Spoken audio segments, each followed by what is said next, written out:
nzela mabe po esala succès ezalaka nde po na ngai namonaka ke po nazwa nzembo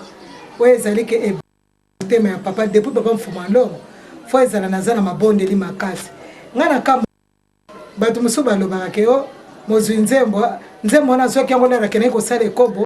nzembo eske lero kosala ekobo relation na nzambe ezali kaka mpo na ngai namonaka ke relation deja esi ekatani nayebi te so nakoki kozonga mwa nsima neti nzembo moko nazwaka kala na mpona kopesa réponse na liloba wana kete nzembo mosu esali succès mosu esali succès te na 78 le 31 décembre or ezalaka le décembre wana na 78 papa Simo Kimba kana le papa de ngenda ya bandimi na bato mokili te ali. Alors papa Mfuma Longo amoni déjà moto e bandi amoni moto e bandi ko ya na 0h à côté na 12h côté na chambre tambela ko bondela tatane ete atuma mokili te sikola razo bondela tatane atuma mokili te biso pe to salaki na kinkewa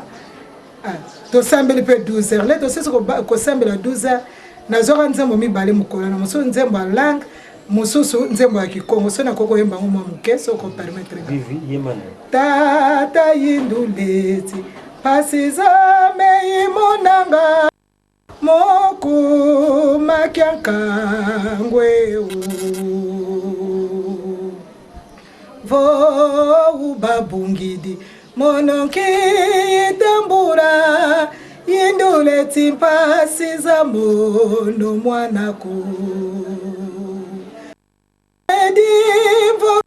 tata do fue kenda ba ukele kaka beta kizayako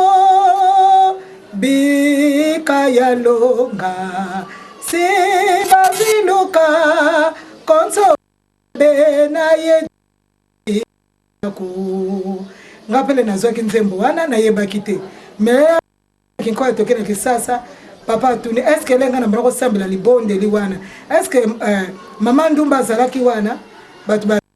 azalaki wana te na lingi ndengo wana ete tangu no relation na bino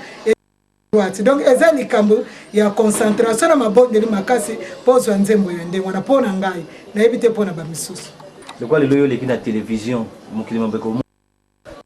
ko pesa na baninga no bazwi nzembo pona kobongisa musala ngana nzembo yango oyo bato ya tata njami ezali kosenga ete mwa bo na kati na molimo ya tango nyonso kotambola malamu tozwa musala ngo te lokwa ba musicien ya mokili toko luka soki ndenge nini lere nzembo bapesi yo ebimi esali succès ozali komona soki ndenge nini okomi likola bato nyonso bato te wana nde mabe to bosala te ezali musala ya nzambe eza pasi oyo bapesi biso mais na kati na musala wana eza lifuti na biso lifuti na ndenge nini toza na kati na mokili mokolo mosusu tokotika mokili oyo kilo nzamba bongisela biso esoki bagage na biso spirituel tobongisa yango malamu te tokokomela ndenge nini na liboso ya moto apesaka biso musala esengeli ntango tozosala musala yango tosala yango ndenge esengeli et puis conseil nyonso papa Mfuma Longo banapesa biso kobakisa te kolongola te nzembo ndenge ozwili yango ndenge wana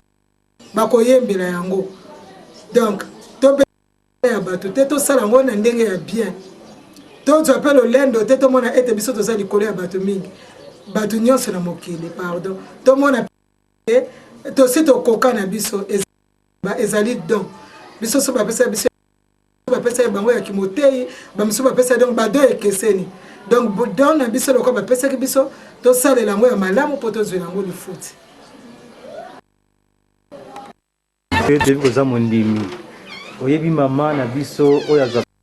koreki wana mama Charlotte neto tuna yo banzemu ne omona yango ndenge nini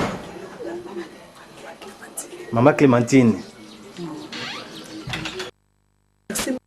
na motuna yo tuni ngai banzembo ya mama Clémentine ya solo ezali nzambe azali ko inspirer ye oyo ezali kolendisa biso na kati na pe ezali kolakisa biso ndenge nini ya kobenga tata nzambe pamba lobaki kasi nyonso koyela bino bofukama bosenga ntango yali kobondela mbala mibale papa Simoki Mbangu Kianga na lobi ete na ntango oyoki te na mateyi ilanda nzembo ezali lokola kobondela mbala mibale kati na biso bandi banzembo nyonso yazwa yeba maka ezo. Merci.